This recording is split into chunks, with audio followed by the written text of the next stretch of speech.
MS યુનિવર્સિટીમાં brass lotus સ્ટ્રક્ચરનું અનાવરણ. Maharaja Sayajirao university of Baroda ખાતે મહારાજા પ્રતાપસિંહ રાવ ગાયકવાડની 118મી જન્મ જયંતિ નિમિત્તે લોટસ ગાર્ડનમાં સ્થાપિત કરવામાં આવેલા બ્રાસ લોટસ સ્ટ્રક્ચરનું અનાવરણ તેમજ સાયન્સ ફેકલ્ટીના ગેટ પાસે વોલનું ઇનોગ્રેશન કરવામાં આવ્યું.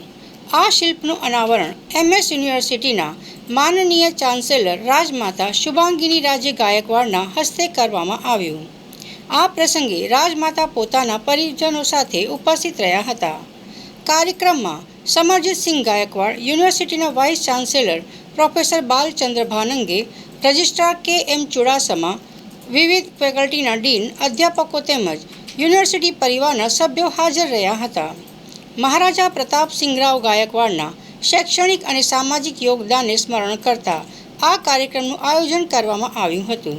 લોટસ ગાર્ડનમાં સ્થાપિત આ ભવ્ય બ્રાસ લોટસ સ્કલ્પચર હવે યુનિવર્સિટીની સુંદરતા અને ઐતિહાસિક વારસામાં વધુ એક ઉમેરો કરશે. Maharaja Sayajirao university of બરોડામાં science ફેકલ્ટીનું એક ગાર્ડન ખૂબ જ જાણીતું છે.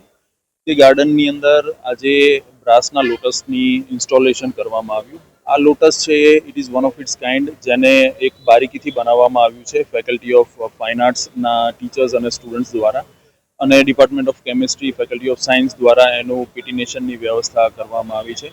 એટલે એને વોટરફોબિક અને એસ્થેટિકલી ખૂબ જ રિયલ લાગે તે પ્રકારનું આખું કલર ઉપસીને આવેલો છે.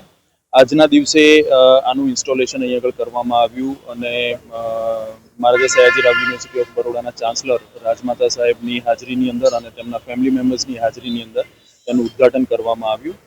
આ જે એક સ્કલ્પચર આખું ઊભું થયું છે યુનિવર્સિટીની અંદર, it is one of its kind, અને ગુજરાત લેવલ ઉપર અને ઇન્ડિયા લેવલ ઉપર આ એક જોવા જેવી એક કૃતિ બની છે. અને આઈ એમ શ્યોર કે એમએસ યુનિવર્સિટીની અંદર વધારે ને વધારે વિઝિટર્સ આવી અને તેને જોઈ શકશે.